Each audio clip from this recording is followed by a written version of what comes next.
ہم بات کرنے جا رہے ہیں لاہور میں ایک دھماکہ ہوا تھا جناب، اور اس دھماکے کے حوالے سے ہمارے قانون نافذ کرنے والے اداروں کی سب سے اہم بات یہ ہے، اپڈیٹ یہ ہے کہ انہوں نے تمام نیٹ ورک جو ہے اس کو گرفتار کر لیا ہے۔ اور اس حوالے سے جناب یہ بھی بتایا گیا ہے کہ یہ جو لاہور دھماکہ اسرائیلی خفیہ ایجنسی کی جانب سے کیا گیا ہے۔ تو شاہ محمود قریشی صاحب جو کہ وزیر خارجہ ہیں، ہمارے ساتھ اس وقت براہ راست لائن پر موجود ہیں۔ السلام علیکم شاہ صاحب۔ جی وعلیکم السلام۔ شاہ صاحب، نارملی ہم یہ دیکھتے ہیں جو ہسٹری رہی ہے کہ کوئی بھی واقعہ ہوتا ہے تو اس کے اندر خاصی تاخیر سے جو لوگ ہوتے ہیں وہ پکڑے جاتے ہیں، سہولت کار پکڑے جاتے ہیں، نیٹ ورک بے نقاب ہوتا ہے اور ابتدائی طور پر صرف بیان بازی کی جاتی ہے، لیکن یہاں پر تو بہت بڑا کارنامہ ہے۔ کیسے ممکن ہوا یہ؟ میں تو بالکل آپ نے صحیح نشاندہی کی ہے۔ میں مبارکباد پیش کرنا چاہوں گا ہمارے انٹیلیجنس ایجنسیز کو فل فور بڑی پروفیشنل انویسٹیگیشن کی ہے اور معاملے کی تہہ تک پہنچے ہیں۔ نہ صرف معاملے کی تہہ تک پہنچے ہیں، گرفتاریاں مکمل کر لی ہیں اور ان لوگوں کو بے نقاب کر لیا ہے جو پاکستان میں دہشت گردانہ کارروائیوں میں ملوث ہیں اور ملک کو ڈی اسٹیبلائز کرنا چاہتے ہیں۔ یہ بہت ایک اچھی پیش رفت ہے اور ان افسران کی اور جو ان کے ساتھ اہلکار اس میں شامل تھے ان کو ان کی خدمات کو سراہنا چاہیے۔ صحیح۔ اچھا شاہ صاحب یہ کہیے گا، ابھی جیسے آئی جی پنجاب ہی کہتے ہیں کہ لاہور میں جو دھماکہ ہوا تھا، یہ جو پورا نیٹ ورک تھا یہ اسرائیلی خفیہ ایجنسی کا تھا۔ اس کا مطلب ہے پہلے تو ہمیں راس کا بھی تھا ڈر، اور را مسلسل پاکستان کو کہنا کہ ٹارگٹ بھی کر رہا ہے، ہم دیکھ رہے ہیں این ڈی ایس بھی کاروائیاں پاکستان میں کر رہا ہے۔ اب جو ایک دم سے اسرائیلی نیٹ ورک سامنے آ گئے تو اس کا مطلب ہے کہ ہمیں تو اور بہت سارے محاذوں کا سامنا اس وقت۔ دیکھیے، جو میں نے ان کی گفتگو پڑھی ہے یا سنی ہے اس میں انہوں نے ہاسٹائل ایجنسیز کا ذکر ضرور کیا ہے لیکن کسی کا نام نہیں لیا میری اطلاع کے مطابق۔ لیکن ہاسٹائل جب ہم کہتے ہیں تو پھر آپ دیکھ سکتے ہیں دائیں بائیں، پھر تو وہ بڑا اسپیکٹرم آ جاتا ہے۔ شاہ صاحب آپ تک ہماری آواز پہنچ رہی ہے؟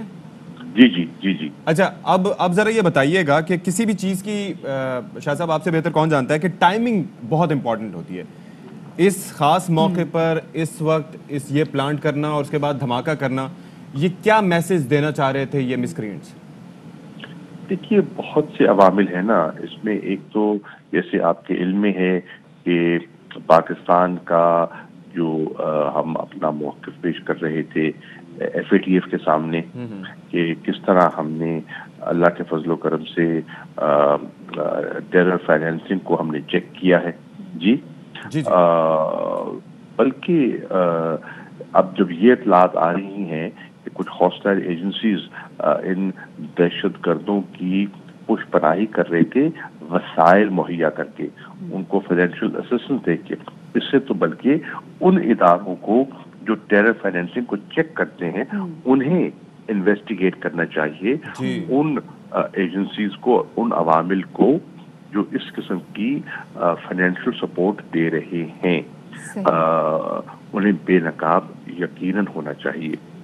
تو اس کے ساتھ ساتھ آپ دیکھ رہے ہیں کہ اس وقت افغانستان کی صورتحال جو ہے وہ بھی خاصی جو ہے وہ نازک دکھائی دے رہی ہے، اور وہاں بھی کچھ ایلیمنٹس ہیں جو کہ وہاں اسپوائلرز کا رول پلے کر رہی ہیں۔ تو بہت سے تانے بانے جڑے ہوئے ہیں اور پاکستان کو وہ ڈی اسٹیبلائز کرنے کی گاہے بگاہے کوششیں کرتے رہتے ہیں، لیکن الحمدللہ آج پاکستان پہلے سے کہیں زیادہ تیار ہے، تجربہ کار ہے، ہم نے قربانیاں دی ہیں، ہم نے بہت کچھ سیکھا ہے، ہم نے اصلاح بھی کی ہے اور ہم نے اپنی سمت بھی درست کر لی ہے۔ صحیح۔ شاہ صاحب ایک طرف تو ہم فیٹف کا معاملہ دیکھ رہے ہیں، دوسری جانب ہم دیکھ رہے ہیں کہ اگر امریکہ جس طریقے سے اپنی جو افواج ہے جن کا ٹارگٹ ہے کہ 11 سپٹمبر سے پہلے انہوں نے وہاں سے ایویکویٹ کرنی ہے افغانستان سے، اور اگر بغیر کسی سیٹلمنٹ کے ہوتے تو آف کورس پاکستان کو اس کے ریپرکشنز فیس کرنے پڑیں گے۔ اس تمام تناظر میں جو 1 جولائی کو پارلیمانی کمیٹی برائے قومی سلامتی کا اجلاس ہونے جا رہا ہے، اس کو آپ کتنا امپورٹنٹ دیکھتے ہیں؟ میں سمجھتا ہوں کہ اہم اجلاس ہوگا، اس لیے اہم ہوگا کہ ایک گاہے بگاہے ہماری جو اپوزیشن کی لیڈرشپ ہے وہ مطالبہ کرتی رہی ہے کہ ہمیں اعتماد میں لیا جائے۔ پچھلے دنوں میں نے بہت سے مختلف پولیٹیکل پارٹیز کے لوگوں کو افغانستان کی صورتحال پر بریف کرنے کے لیے دفتر خارجہ بھی بلایا تھا، تو وہاں بھی انہوں نے